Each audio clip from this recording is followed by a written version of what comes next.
Existem no Brasil vários mitos que, por alguma razão ou outra, muitos brasileiros tomam como verdade.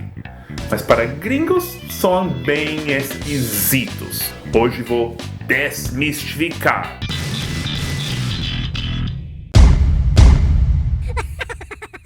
Primeiro, português é uma língua muito difícil de aprender.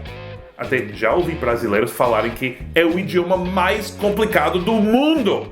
Olha, português é muitas coisas. É lindo. Ouvir as pessoas falando português quando eu chego no Brasil sempre me deixa feliz. O som da língua, o ritmo das palavras, o jeito do brasileiro falar, o sotaque, especialmente o sotaque mineiro. Aí nós, como eles pediram, nós vamos fazer essa caridade e aproveitar, né? O feriado tá vazio. Servido com feijão tropeiro e leitão à pururuca. Mas português não é complicado, especialmente para quem já fala um idioma europeu. Vamos ver por quê. Primeiro, está escrito no alfabeto romano, sabe? A, B, C, D, E. Eu não precisei aprender nenhum outro alfabeto para entender, como seria necessário para ler o árabe, ou russo, ou o coreano. E nem me fala de chinês, que usa ideogramas em vez de letras. Segundo, se pronuncia como se escreve. Você me mostra uma palavra em português e eu posso dizer como se pronuncia, com a exceção de algumas vogais e, claro, meu sotaque. Hoje começa a nossa série especial. Hoje. Inglês não é assim. Terceiro, a pronúncia é complicada, mas só comparada com outras línguas europeias. Não é tonal como muitas línguas asiáticas. Aí você tem que cantar para falar. Porque o mesmo som em tom diferente significa coisa diferente. Ma. Acabei de falar 4 palavras com significado muito diferente. Nossa. Quarto, os verbos são complicados em português, mas não mais complicados que os verbos do espanhol e do francês. Quinto, você acha que a conjugação dos verbos é complicada? Que tal os idiomas que têm conjugação de substantivos?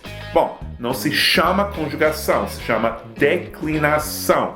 Mas em idiomas tipo russo e muitos mais, o substantivo muda dependendo da posição na frase. E vocês nem querem saber da gramática de muitas línguas indígenas ao redor do mundo que são tão complicadas que eu nem sei explicar.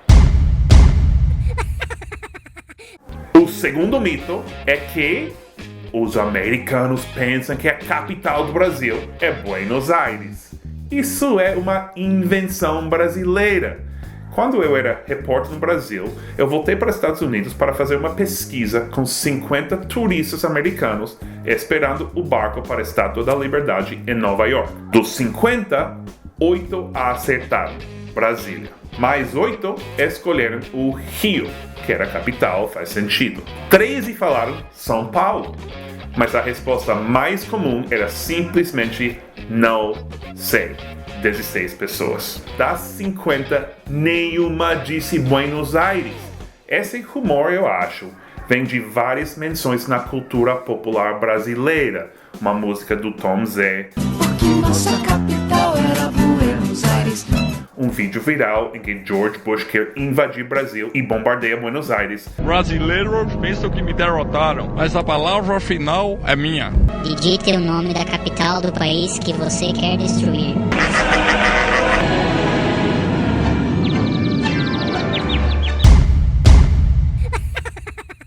Saudade. Uma palavra que não tem tradução. Mentira! Claro que tem! É só abrir o dicionário. Saudade. Longing, yearning. Ou, no contexto, estou com saudades, I miss you. Agora, vocês podem dizer que I miss you, sinto sua falta, literalmente, não é exatamente igual. Mas nenhuma tradução é exata. Muitas palavras são assim. Por exemplo, como dizer smart em português? Inteligente? Mas não é exatamente igual, porque intelligent também é inteligente e smart e intelligent não significa a mesma coisa. A verdade é que vocês não têm um equivalente exato a smart. Mas não posso dizer que não tem tradução.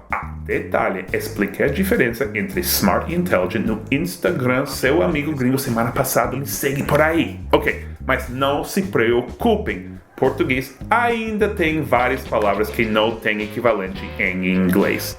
A mais linda é cafuné, palavra maravilhosa de origem africana. Dá para explicar em inglês, mas não com uma palavra só. Nossa, meio sem graça. Ok, mais duas. Comanda, um sistema que a gente não tem aqui e por isso não tem tradução. E, claro, finalmente, cartório, que também não existe aqui, graças a Deus.